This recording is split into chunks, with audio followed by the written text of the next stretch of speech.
क्योंकि अगर प्रधानमंत्री जी को इतनी भी परवाह होती तो कम से कम बात तो करते, बुला तो लेते। फिर भाई इस आदमी को बचाने के लिए इतना सारा क्यों किया जा रहा है? जब दिल्ली पुलिस को आदेश दे दिया जाता है कि बिजली काट दो तो बिजली काट दी जाती है और उस अंधेरे में खुले आसमान के नीचे हमारे देश के पहलवान अपनी रात गुजारने को मजबूर हो जाते हैं क्योंकि उन्हें चाहिए इंसाफ। कल पहलवानों ने जितनी हिम्मत दिखाई है शायद ही उतनी हिम्मत कोई दिखा सकता है। एक किसानों का आंदोलन हमेशा हमेशा के लिए इतिहास में दर्ज हो गया है और एक अब पहलवानों का आंदोलन भी इतिहास की एक पन्नों पर लिखे जाने वाली कहानी बन रही है।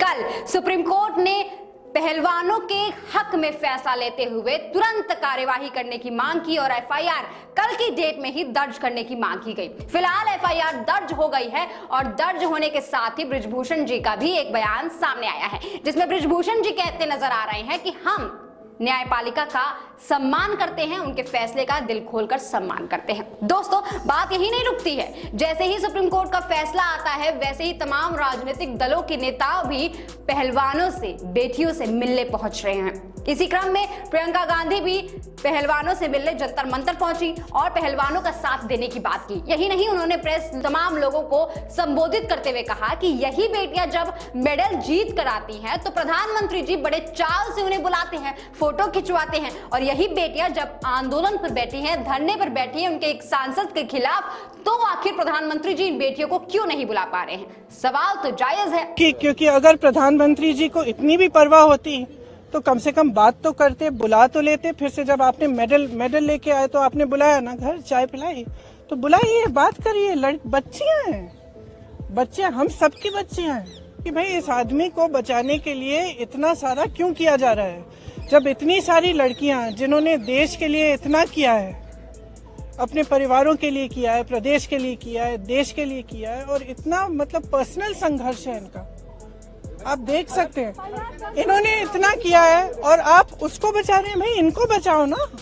हमारे देश के बारे में ये क्या कहता है अगर हम अपने बच्चियों को नहीं बचा सकते तो? इसे किसी भी तरीके से पोर्ट्रेट किया जा सकता है। तमाम लोग जो लोग विपक्षी पार्टियों को गलत दिखाने की कोशिश करेंगे वो इसे किसी भी तरीके से पोर्ट्रेट कर सकते हैं, लेकिन सवाल वही है कि आखिर एफआईआर दर्ज हो चुकी है और अगर ये किसी विपक्षी पार्टी का नेता होता या सांसद होता तो क्या इतना देर लग जाता कार्यवाही करने में? अब तमाम लोग जो प्रधानमंत्री नरेंद्र मोदी की जीरो टॉलरेंस नीति को बहुत ही ज्यादा प्रोत्साहित करते हैं, मैं उनसे भी सवाल पूछना चाहती हूँ कि यही काम अगर किसी विपक्षी पार्टी के सांसद ने किया होता तो क्या आप लोग बर्दाश्त कर पाते? क्या प्रधानमंत्री जी उन्हें इतना समय दे रहे होते? क्या अभी तक एक्शन नहीं लिया गया होता?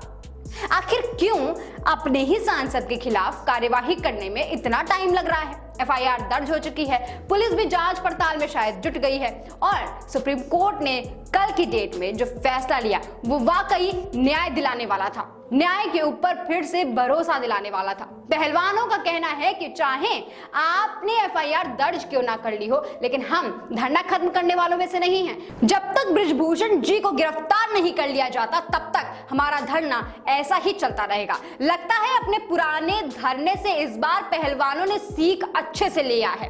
पिछले बार में जब ये धरने पर बैठे थे तो इन्हें आश्वासन दे दिया गया कि अभी न्याय मिल जाएगा, लेकिन न्याय जब नहीं मिला तो दोबारा से इन पहलवानों को सड़कों पर उतरना पड़ा और इसी वजह से शायद इस बार पहलवान पूरी तैयारी के साथ उतरे हैं और अब पहलवानों का कहना है कि एफआईआर दर्ज हो जाए चाहे कुछ और हो जाए, जब तक बृजभूषण गिरफ्तार नहीं होते हैं तब तक हम ऐसे ही अपना धरना चालू रखेंगे। चाहे दिल्ली पुलिस हमें कष्ट दे, चाहे सरकार हमें प्रताड़ना दे, लेकिन हमारा आंदोलन ऐसे ही जारी रहेगा। दोस्तों, देश की वो बेटियां जिन्होंने देश के लिए मेडल जीता है, उनका इस तरीके से रात में खुले आसमान के नीचे और बिजली कटने के बावजूद भी धरना देना क्या आपको भी हिम्मत की कहानी लगती है, प्रेरणा लगता है? कमेंट सेक्शन में जरूर लिखिएगा।